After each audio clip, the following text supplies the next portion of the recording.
दोस्तों, पाकिस्तान के साथ लड़ाई में भारत के पास जो हथियार इस समय मौजूद है वह भारत को न सिर्फ स्ट्रेटेजिकल बल्कि टेक्निकल एडवांटेज भी देते हैं, जिसमें रूसी S-400, फ्रांस से खरीदे गए Rafale fighter jet, Israeli Heron drone, अमेरिकी MQ-9 ड्रोन, इसके अलावा ब्रह्मोस मिसाइल, साथ ही INS विक्रांत, भारत की Pinaka multi barrel rocket, M777 जैसी तोपें, ये सभी हथियार भारत को काफी ज्यादा बड़ा एडवांटेज पाकिस्तान के खिलाफ लड़ाई में देते हैं। लेकिन एयर वॉरफेयर में पाकिस्तान के पास सबसे बड़ा जो डर है वह राफेल फाइटर जेट का है, जिसको सपोर्ट देगा रूस का S-400 डिफेंस सिस्टम। क्योंकि अगर पाकिस्तान का कोई भी फाइटर जेट 400 किलोमीटर की रेंज से उड़ान भरता है तो उसकी न सिर्फ सारी इंफॉर्मेशन भारत के पास रहेगी, बल्कि भारत जब चाहे उससे फाइटर जेट को शूट भी कर सकता है, जो कि भारत को एक बड़ा एडवांटेज देता है। इतना ही नहीं, भारत के पास जो राफेल फाइटर जेट है वह पाकिस्तान के काबू में नहीं आने वाला, क्योंकि वह काफी ज्यादा उन्नत फाइटर जेट है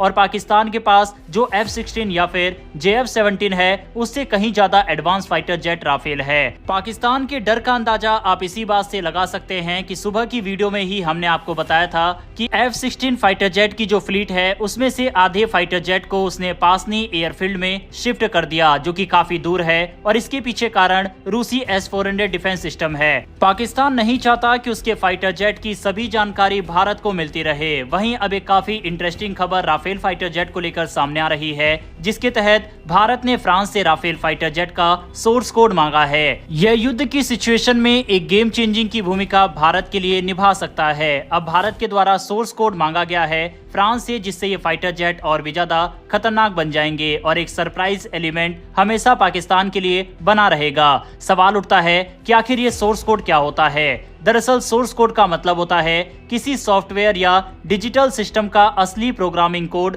जो ह्यूमन रीडेबल लैंग्वेज जैसे कि C++, पाइथन etc में लिखा होता है। यही कोड बताता है कि कोई मशीन, सॉफ्टवेयर या डिजिटल सिस्टम कैसे काम करेगा। राफेल फाइटर जेट एक हाईली एडवांस फाइटर एयरक्राफ्ट है, जिसमें कई तरह के sensor, weapon system, radar, electronic warfare और फ्लाइट कंट्रोल सिस्टम लगे होते हैं। ये सब चीज सॉफ्टवेयर के जरिए कंट्रोल होती है। वहीं अगर भारत को राफेल फाइटर जेट का सोर्स कोड मिल जाता है तो हम अपने अकॉर्डिंग कस्टमाइजेशन कर सकते हैं, जैसे अपनी मिसाइल लगाना, अपने रडार सिस्टम इंटीग्रेट करना। दूसरा, सिक्योरिटी और डाटा कंट्रोल अपने हाथ में होता है। कोई फॉरेन बैकडोर या स्पाईवेयर का खतरा कम रहता है। इसके अलावा मेंटेनेंस और अपग्रेडेशन में सेल्फ रिलायंस बढ़ता है। साथ ही कोई इमरजेंसी या वॉर के टाइम पर फॉरेन अप्रूवल का वेट नहीं करना पड़ता। लेकिन यहाँ पर ट्विस्ट यह है कि कोई भी देश अपना सोर्स कोड किसी भी दूसरे देश को इजीली नहीं देता, खासकर फ्रांस, अमेरिका जैसे देश जिनके पास एडवांस फाइटर जेट हो। अगर फ्रांस भारत को सोर्स कोड नहीं देता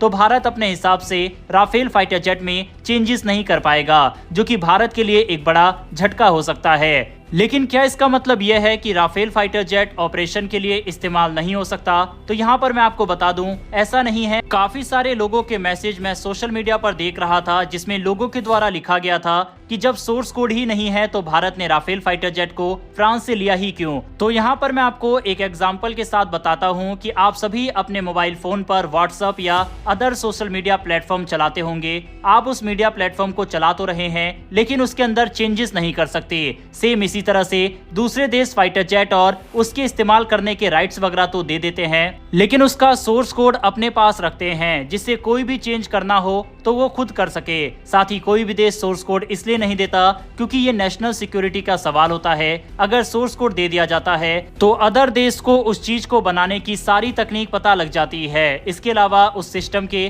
कमजोर पॉइंट्स का भी पता लग सकता है। साथ ही उस सिस्टम को जाम या फिर हैक करने का तरीका बनाया जा सकता है। इसके अलावा देश की मिलिट्री टेक्नोलॉजी के राज जैसे कि radar system, electronic warfare, targeting logic, ये सब सामने आ जाते हैं। दुनिया के दूसरे देश या दुश्मन देश इसे इजीली कॉपी करके अपना नया वर्जन बना सकते हैं। साथ ही हथियार जो उसमें लगे होते हैं उसको भी अपने हिसाब से कंट्रोल कर सकते हैं। यही कारण है कि कोई भी देश सोर्स कोड नहीं देता।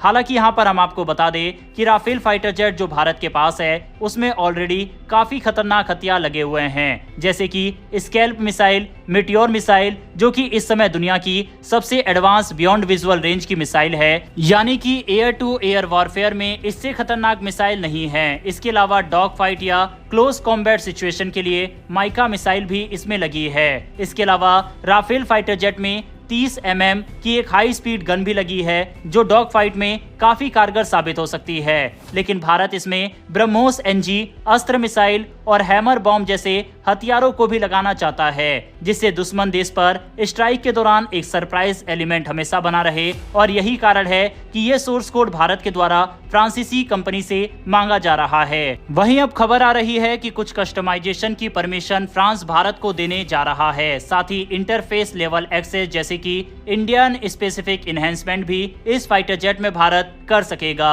इसके अलावा इंडियन मिसाइल स्कैल्प और हैमर मिसाइल का इंटीग्रेशन की परमिशन भी फ्रांस के द्वारा दी गई है, जो कि काफी बड़ी बात है। कोई भी देश इस तरह की परमिशन अपने सबसे एडवांस जेट के लिए नहीं देता। लेकिन भारत को अदर सोर्स कोड जैसे कि radar, electronic warfare, flight control system, navigation, इसका भी एक्सेस चाहिए। इसके लिए अभी फ्रांस की तरफ से कोई रिस्पांस सामने नहीं आया। बहरहाल दोस्तों, इस पूरे मैटर पर आपकी क्या राय है? क्या पूरी तरह से सोर्स कोड को फ्रांस को दे देना चाहिए या फिर उनके इंटरनल सिक्योरिटी का मैटर है और अपने इतने अत्याधुनिक जेट की सभी चीज भारत को वह नहीं बता रहा? तो क्या वह अपनी जगह सही है? इस पूरे मैटर पर आपकी क्या राय है? कमेंट बॉक्स में लिखकर बताइएगा। इन्फॉर्मेशन और वीडियो पसंद आई हो तो वीडियो को लाइक करके हमारी आने वाली डेली ऐसी वीडियो के लिए चैनल को सब्सक्राइब कर बेल नोटिफिकेशन अवश्य दबा लें। फिर मिलेंगे ऐसी एक नई वीडियो के साथ। धन्यवाद। जय हिंद।